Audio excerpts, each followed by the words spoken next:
pouvons tous faire vibrer notre vie personnelle et professionnelle au rythme de notre cœur et de notre être véritable. Chaque jour, je vous accompagne à oser une vie libre, épanouie et inspirante. Je suis Frédéric May, coach et créateur de sens et de potentiel pour l'être humain, et bienvenue sur ce podcast Oser ma vie.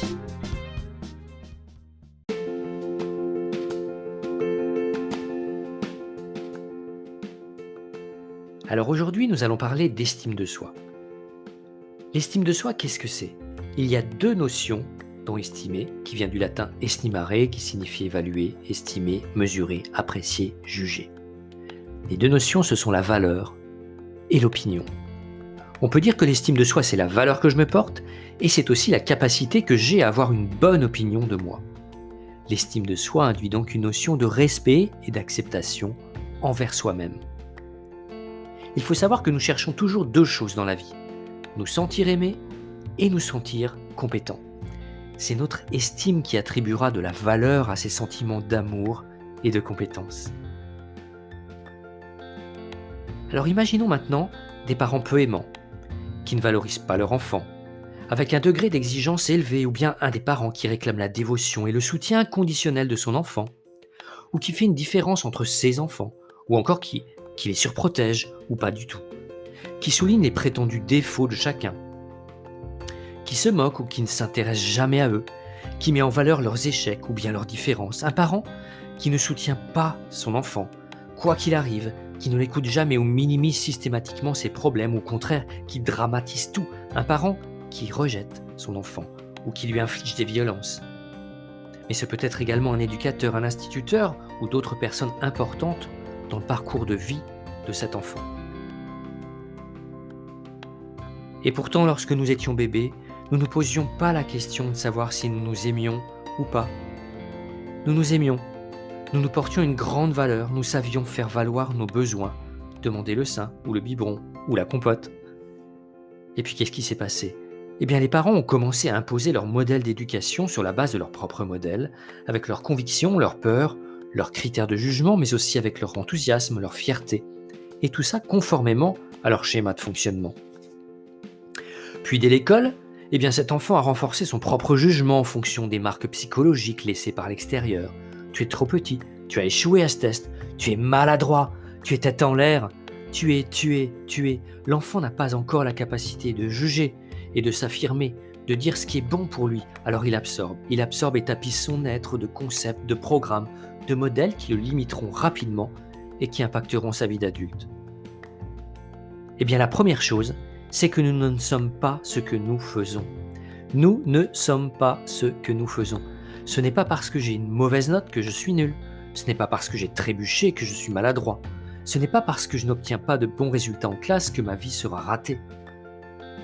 Et la deuxième chose, c'est que nous ne sommes pas ce que nous pensons devoir être. Parce que tous ces messages de l'extérieur ont conditionné notre image et celle que nous devrions avoir pour être aimés et reconnus. Il faut savoir que nous recevons 8 marques d'attention négatives pour 2 marques d'attention positives.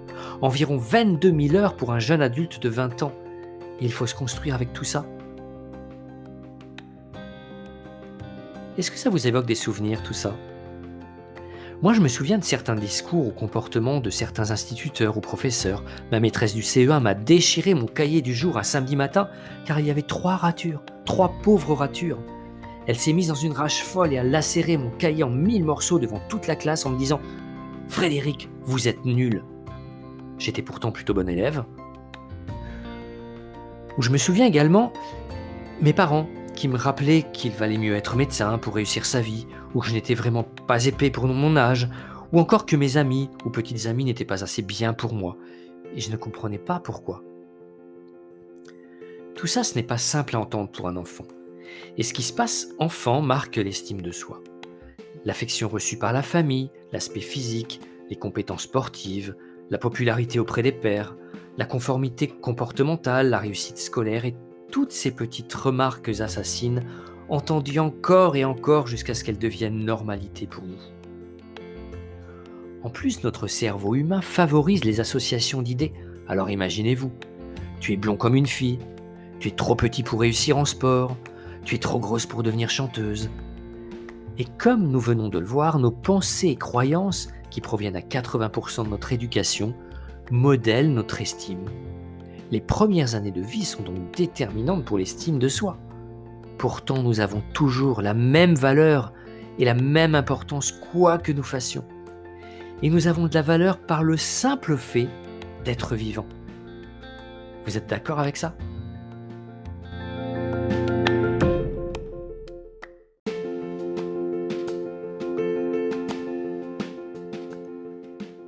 Et c'est là qu'intervient la première dimension de l'estime de soi, le rapport à soi-même.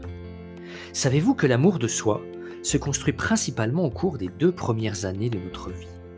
Nous ne saurons pas nous porter de l'amour inconditionnel si nous n'en avons pas reçu lors de notre plus jeune âge. Et si c'est le cas, c'est aujourd'hui à nous d'agir et d'apporter à notre enfant intérieur et à nous-mêmes toute cette tendresse et cet amour qui nous a manqué. Entretenir un bon rapport avec soi-même, c'est s'aimer et s'accepter tel que nous sommes. C'est-à-dire avoir une idée très claire et réaliste de qui nous sommes vraiment et nous reconnaître comme tel. C'est le rapport à soi-même, c'est l'amour que l'on se porte. Et que veut dire le mot amour ? Eh bien l'amour finalement, c'est donner de l'importance à. Alors pour m'aimer mieux, je me donne de l'importance, je me traite en première classe, je deviens la personne la plus importante de ma vie. Et s'aimer et s'accepter inconditionnellement, c'est se respecter. Et alors comment faire ça ? Tout d'abord, en vous autorisant à le faire. Parce que vous ne pourrez jamais apporter du bonheur à une personne que vous n'appréciez pas. Alors apprenez à bien vivre avec vous.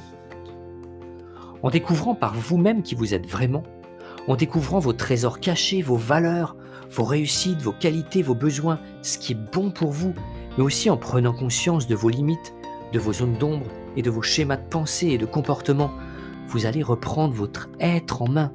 Vous allez faire la paix avec vous et vous allez surtout prendre conscience de ce qui est important pour vous, vos valeurs fondamentales. Cela vous aidera à faire les bons choix pour vous. De plus, on ne peut pas changer ce dont on n'a pas conscience. En identifiant et en acceptant qui vous êtes vraiment, vous pourrez commencer à ajuster votre vie pour qu'elle devienne plus cohérente avec qui vous êtes et ce que vous voulez vraiment. Alors je vous propose un petit exercice. À faire le matin, devant votre miroir, si possible tout nu ou toute nue, apprenez à vous apprivoiser et reconnaissez 3 de vos qualités. Je suis généreux, généreuse, je suis enthousiaste, je suis optimiste. Je suis mes qualités. Puis identifiez 3 fiertés de la veille, 3 petites victoires dont vous êtes fiers. Je suis fier d'avoir appelé ma meilleure amie, je suis fier d'avoir signé ce contrat, je suis fier d'avoir osé assister à cette réunion, je suis fier d'avoir pris la parole. Et terminez ce moment précieux en vous gratifiant à voix haute. Je m'aime et je m'accepte tel que je suis et je me fais de plus en plus confiance. Je m'aime et je m'accepte tel que je suis et je me fais de plus en plus confiance. Je m'aime et je m'accepte tel que je suis et je me fais de plus en plus confiance. Si c'est trop dur au début, faites-le de dos, ou habillé, ou à voix basse, mais faites-le, c'est très puissant. Et surtout, faites toujours taire cette petite voix intérieure qui va chercher à vous dévaloriser constamment. Si elle se présente à vous, dites-lui stop et ne lui laissez plus de place tant qu'elle ne vous respecte pas. Je dis stop et je mets à jour ma façon de penser. Est-ce que cette pensée a encore sa place aujourd'hui ? Par quelle autre pensée je pourrais la remplacer désormais ? En vous apprivoisant vous-même, en reprenant le pouvoir sur qui vous êtes, en exprimant vos besoins, parce que vous le valez bien, comme disait une certaine pub, l'image que vous avez de vous va s'améliorer. Et vous commencerez à vous évaluer à votre juste valeur. Vous deviendrez consciente de vos qualités, de vos défauts, de votre potentiel, de vos limites. Et plus vous mettrez en lumière vos talents, vos forces de caractère, vos réussites et vos qualités, plus l'image que vous renverrez à vous-même et aux autres sera belle parce qu'authentique, parce que c'est vous.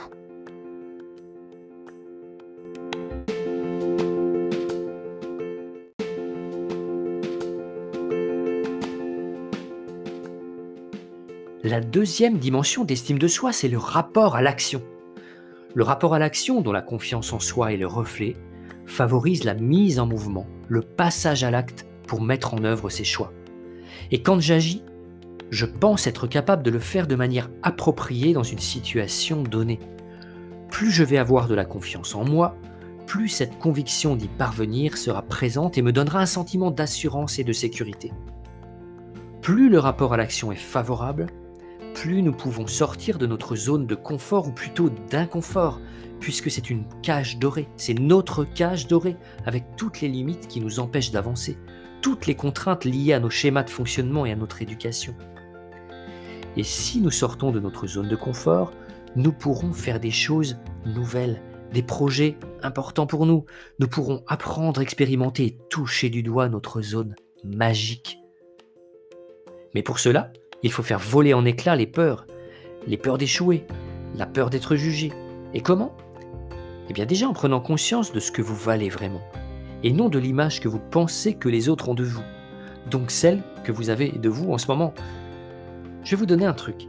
Savez-vous qu'en face des peurs qui vous empêchent d'avancer, votre cerveau y associe une pulsion de mort ? Alors quel serait le pire scénario si vos craintes se réalisaient dans cette situation ? Et est-ce que vous survivrez à cette situation ? Dans l'affirmative, vous venez de détacher la pulsion de mort de cette peur. Et vous allez pouvoir vous mettre en action.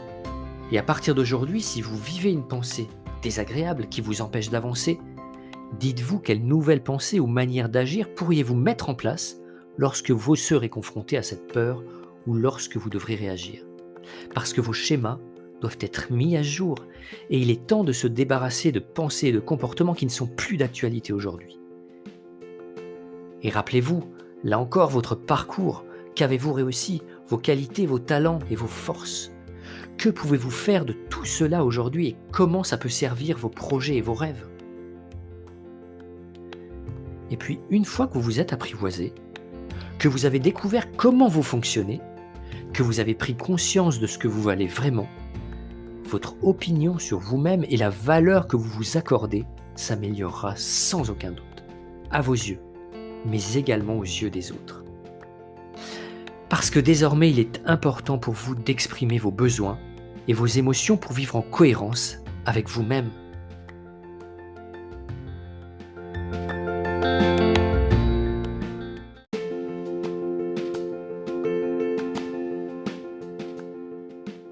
Et nous entrons dans la dernière dimension de l'estime de soi, le rapport aux autres. Le rapport aux autres est directement lié à l'image que l'on a de soi, à l'image que nous ont renvoyée les autres au cours de notre enfance, nos parents, notre entourage, nos professeurs, les élèves, les conjoints. Plus on a été mis en valeur enfant, plus il sera simple de s'affirmer face aux autres. Et lorsque je parle de s'affirmer, je veux dire exprimer ce qui est bon pour soi, tout en respectant l'autre. Pour être bien avec les autres, il faut être bien avec soi. Et pour être bien avec soi, il faut se reconnaître comme nous l'avons vu tout à l'heure et savoir exprimer ce qui est bon pour nous, nos besoins, nos émotions, nos déceptions, notre joie, notre authenticité. Plus je vais être authentique avec toutes mes qualités et défauts, plus je serai reconnu par les autres et par moi-même. Et ce n'est pas obligé d'être aimé et reconnu par tout le monde non plus. D'ailleurs, lorsque le besoin d'être aimé devient plus fort que le besoin d'être respecté, c'est souvent le début des problèmes. Alors pourquoi ne pas commencer à s'entraîner, à oser demander, à oser dire non ? Et souvenez-vous, lorsque l'on dit non, ce n'est pas à une personne qu'on dit non, mais à une situation. Le non n'est pas une source de conflit.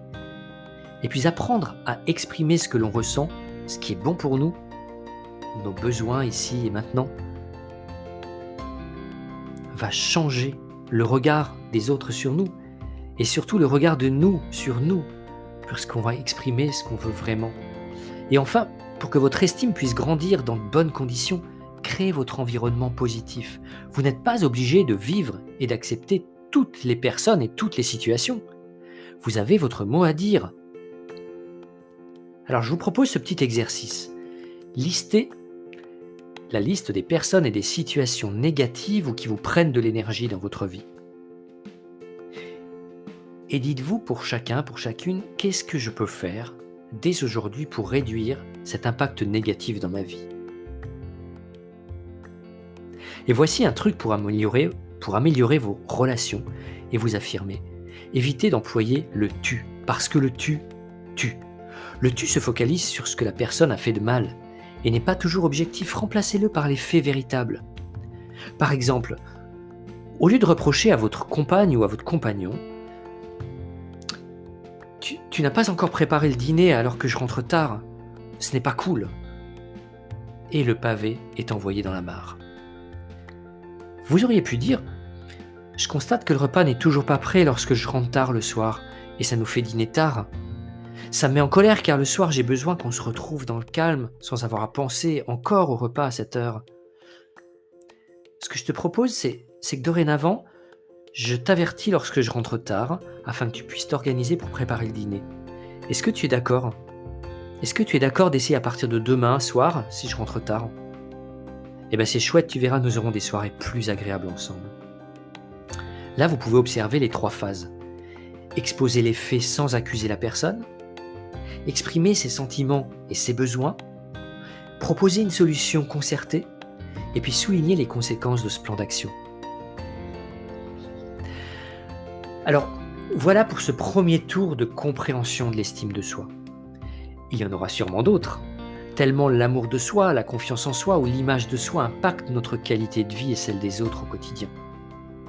S'il est vrai que notre niveau d'estime de soi fait souvent allusion à l'enfance, il n'est jamais trop tard pour avoir une enfance heureuse. Le petit enfant est toujours là en nous et ne demande qu'à s'exprimer. Il est toujours temps de lui apporter la sécurité, le respect, la valeur et l'amour qu'il n'a pas eu, qu'il n'a pas perçu.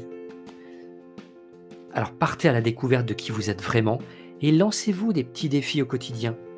Votre estime vous dira merci.